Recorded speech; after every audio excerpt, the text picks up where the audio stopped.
CR101radio.com, podcasts, and more. 34. The spiritual man. As time passes, words change their meaning and often come to mean something very different from their earlier intent. In Shakespeare's day, the word honest meant sexually chaste.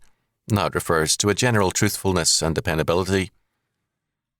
At other times, words remain somewhat the same in their general meaning, but with a dramatically different intention. Spiritual is one such word.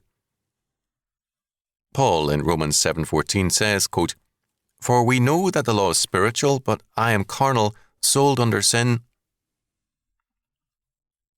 The word spiritual is in the Greek original pneumatikos. It does refer to non-material reality, but even more to power. To say God's law is spiritual is to say that it is powerful beyond man's ability to imagine. It has all the power of God and his heavenly host behind it. In this sense, the spiritual man is the most powerful man. He's not a pale and weak figure on the sidelines of life, but God's mover and shaker.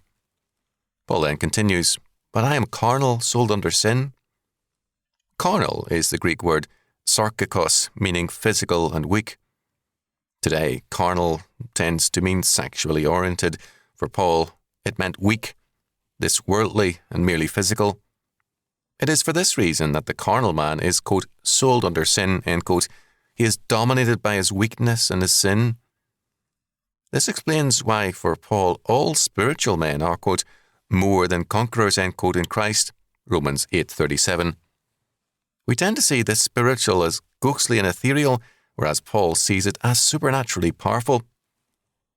Again, we, because of our implicit humanism, tend to view the carnal as very powerful, whereas Paul sees it as weak. In other words, we transfer power from the spiritual realm to the physical, and we thereby warp our perspective on things. Our sense of reality is then warped, and in our blindness we remain in bondage to sin and evil.